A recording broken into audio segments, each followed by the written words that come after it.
हमारी रोजमर्रा की जिंदगी में चीजें चलती रहती हैं, मतलब कुछ सीधी चलती हैं, कुछ गोल घूमती हैं, पर कुछ चीजें हैं जो अपनी हरकत को बार बार दोहराती हैं, जैसे वो पार्क वाला झूला या पुरानी घड़ी का पेंडुलम।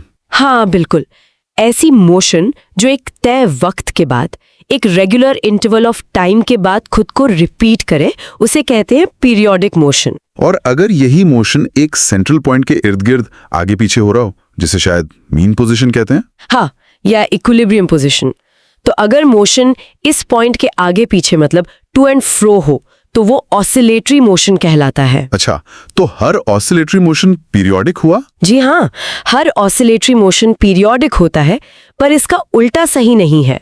हर पीरियोडिक मोशन का ऑसिलेटरी होना जरूरी नहीं। जैसे कोई उदाहरण? जैसे पृथ्वी सूरज के चारों ओर घूमती है, ये पीरियोडिक तो है क्योंकि एक साल में चक्कर पूरा होता है, पर ऑसिलेटरी नहीं है क्योंकि ये किसी एक पॉइंट के आगे पीछे नहीं हो रही। समझ गया। और इन मोशंस को समझने के लिए क्या जरूरी है? दो चीजें बहुत अहम है। एक है टाइम पीरियड, जिसे हम टी से दिखाते हैं।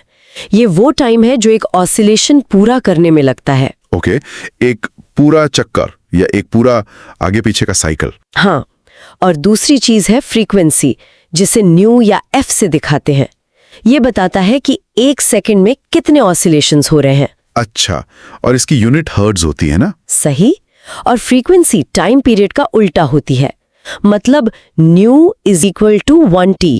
तो आज हम इसी ऑस्कुलेटरी मोशन के एक खास बल्कि सबसे सरल रूप सिंपल हार्मोनिक मोशन यानी SHM पर बात करने वाले हैं। सुना, ये फिजिक्स में बड़ा जरूरी कॉन्सेप्ट है।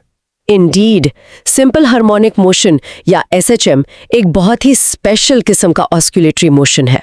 क्या बात इसे स्पेशल बनाती है? इसमें जो रिस्टोरिंग फोर्स है, मतलब वो फोर्स जो चीज को वापस अपनी मीन पोजीशन पर लाने की कोशिश करता है, वो फोर्स डिस्प्लेसमेंट के यानी मीन पोजीशन से दूरी x के डायरेक्टली प्रोपोर्शनल होता है। Directly proportional. और ये फोर्स हमेशा मीन पोजीशन की तरफ ही लगता है।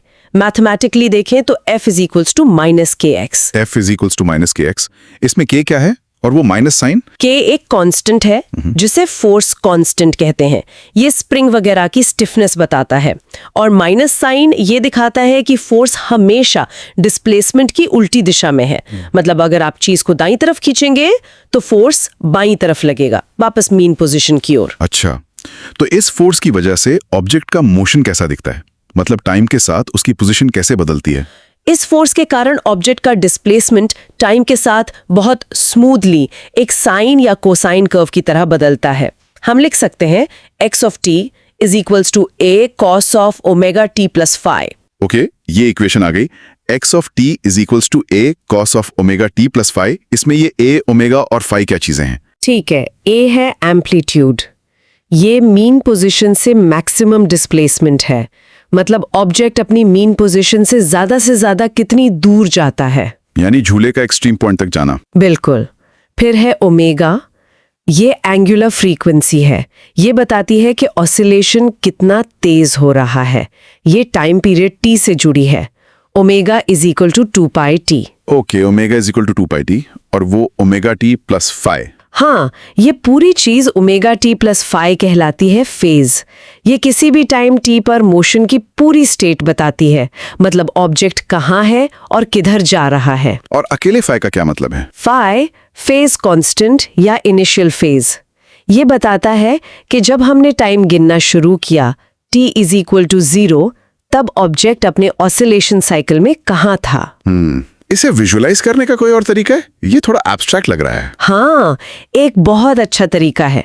सोचिए कि एक पार्टिकल एक सर्कल में बिल्कुल कांस्टेंट स्पीड से घूम रहा है। ठीक है, यूनिफॉर्म सर्कुलर मोशन। हाँ, अब अगर आप उस सर्कल के किसी एक डायमीटर पे, मान लीजिए x एक्सिस पे, उस घूमते हुए पार्टिकल की परछाई या प्रोजेक्शन देखें, तो वो परछाई पता है कैसा मोशन करेगी? कैसा? Simple harmonic motion. वो परछाई उस डायमीटर पे आगे पीछे SHM करती हुई दिखेगी। अरे वाह, ये तो कमाल का विजुअलाइजेशन है। अच्छा, अब वेलोसिटी और एक्सेलरेशन का क्या होता है SHM में? वो भी बदलते हैं? जरूर बदलते हैं, और वो भी टाइम के साथ साइनोसॉइडली ही बदलते हैं। Velocity v of t equals minus omega a sine omega t plus phi। तो वेलोसिटी कहाँ सबसे ज्यादा होती है? Velocity mean position x equals to 0 पर मैक्सिमम होती है क्योंकि वहां ऑब्जेक्ट सबसे तेजी से गुजरता है, और एक्सट्रीम पोजीशंस पे x इक्वल्स टू प्लस और माइनस a, जहां ऑब्जेक्ट पल भर के लिए रुकता है दिशा बदलने को, वहां वेलोसिटी 0 हो जाती है। ठीक है, और एक्सेलरेशन? एक्सेलरेशन होता है a of t equals minus omega square a cos omega t plus phi. अगर आप ध्यान दें तो a cos omega t plus phi तो x ऑफ t ही है। हाँ, तो a of t equals minus omega square x। बिल्कुल। एक्सेलरेशन डिस्प्लेसमेंट के डायरेक्टली प्रोपोर्शनल है, लेकिन दिशा हमेशा उल्टी है, वो माइनस साइन। मतलब एक्सेलरेशन हमेशा मीन पोजीशन की तरफ ही होता है। तो एक्सेलरेशन कहाँ मैक्सिमम और कहाँ 0? ये mean position x is equal to 0 पर 0 होता है क्योंकि वहां restoring force F is equal to minus kx भी 0 है, और extreme positions x is equal to plus a या माइनस a, जहां डिस्प्लेसमेंट मैक्सिमम है, वहां एक्सेलरेशन भी मैग्नीट्यूड में मैक्सिमम होता है। और इनके बीच कोई फेज का रिश्ता भी होता है? Displacement, velocity, acceleration? हाँ, होता है। वेलोसिटी डिस्प्लेसमेंट से π/2 या 90 डिग्री फेज आगे होती है, और एक्सेलरेशन वेलोसिटी से π/2 फेज आगे होता है। मतलब एक्सेलरेशन और डिस्प्लेसमेंट में पाई या 180 डिग्री का फेज डिफरेंस होता है। वो हमेशा एक दूसरे के ऑपोजिट होते हैं। ओके, अब आते हैं एनर्जी पर। एसएचएम में एनर्जी का क्या हिसाब है?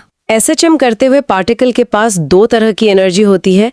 एक तो मोशन की वजह से kinetic energy k is equal to half mv square, हाँ, क्योंकि उसमें वेलोसिटी है। और दूसरी उसकी पोजीशन की वजह से रिस्टोरिंग फोर्स के अगेंस्ट जो काम हुआ है वो स्टोर हो जाता है पोटेंशियल एनर्जी के रूप में, u is equals to half kx square. अच्छा, पोटेंशियल एनर्जी स्प्रिंग के खिंचने या दबने जैसी हुई। हाँ, तो ये दोनों एनर्जी बदलती रहती हैं। हाँ, ये दोनों टाइम के साथ बदलती हैं। काइनेटिक एनर्जी मीन पोजीशन पर मैक्सिमम होती है, जहां स्पीड सबसे ज्यादा है, और एक्सट्रीम्स पर 0 हो जाती है।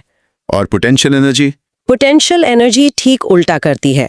वो मीन पोजीशन पर 0 होती है क्योंकि x इज इक्वल्स टू 0, और एक्सट्रीम्स पर मैक्सिमम होती है क्योंकि x is equals two plus और minus a।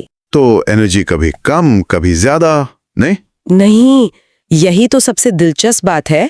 Individual energies k और u तो बदलती हैं, लेकिन अगर कोई फ्रिक्शन या एयर रेजिस्टेंस ना हो, आइडियल एसएचएम, तो इन दोनों का जोड़ यानी total energy E is equals to k plus u हमेशा कांस्टेंट रहती है। हमेशा कांस्टेंट? वाह, हाँ, E is equals half k a square. Energy बस काइनेटिक से पोटेंशियल में और पोटेंशियल से काइनेटिक में बदलती रहती है, पर कुल जोड़ उतना ही रहता है। ये एनर्जी कंजर्वेशन का एक बेहतरीन उदाहरण है। ये तो बहुत बढ़िया बात है। अच्छा, असल जिंदगी में एसएचएम के कुछ आम उदाहरण क्या हैं?